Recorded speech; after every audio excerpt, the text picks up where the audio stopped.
আসসালামু আলাইকুম বন্ধুরা, চলে আসলাম নতুন আরো একটি ভিডিও নিয়ে। সবাই ভিডিওটি না টেনে সম্পূর্ণ দেখতে থাকুন।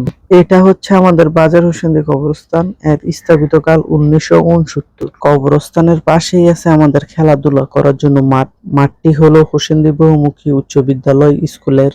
মুন্সিগঞ্জ একটু কাজ ছিল, তাই মুন্সিগঞ্জ যাওয়ার জন্য ঘর থেকে বের হলাম। আবহাওয়াটা ছিল খুবই চমৎকার, তাই হেঁটে হেঁটে চলে আসলাম টলার ঘাট আবহাওয়া উপভোগ করতে করতে। আজকে কিন্তু অনেকটা কুয়াশা ছিল, আর কুয়াশাটা দেখতেও খুব ভালো লাগতেছিল।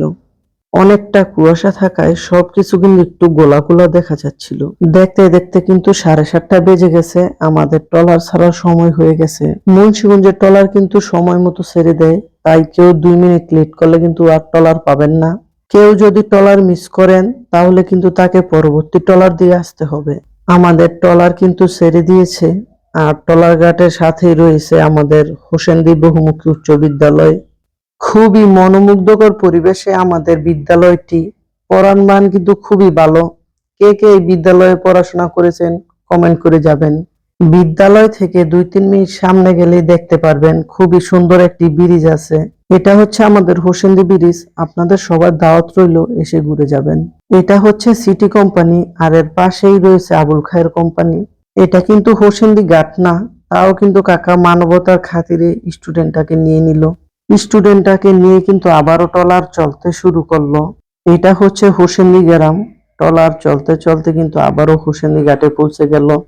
স্টুডেন্টটাকে নিয়ে কিন্তু আবারও ট্রলার চলতে শুরু করলো তার গন্তব্যস্থানে যাওয়ার জন্য। এতবার থামানোর জন্য কিন্তু মনে করেন না যে এটা লোকাল বাস, আসলে তাদের প্রতিটা ঘাট থেকেই কিন্তু লোকজন নিতে হয়। এটা হচ্ছে গোয়ালগাঁও ট্রলার ঘাট, এটা হচ্ছে গোয়ালগাঁও গ্রাম, আর তারপরেই কিন্তু ইসমানীচর গ্রাম। দেখতে দেখতে কিন্তু আমরা ইসমানীচর ট্রলারঘাট চলে এসেছি। 7:30 ট্রলারে কিন্তু বেশিরভাগই স্টুডেন্ট থাকে। লোক নেওয়া হয়ে গেলে আবারও কিন্তু ট্রলারটি ছেড়ে দেয় ইসমানীচর ট্রলারঘাট থেকে। ওই যে দেখা যাচ্ছে বাসমান রেস্টুরেন্ট, ওইটা হচ্ছে সুবর্ণভূমি রিসোর্ট। সবাই এখন একটু নদীটা উপভোগ করেন।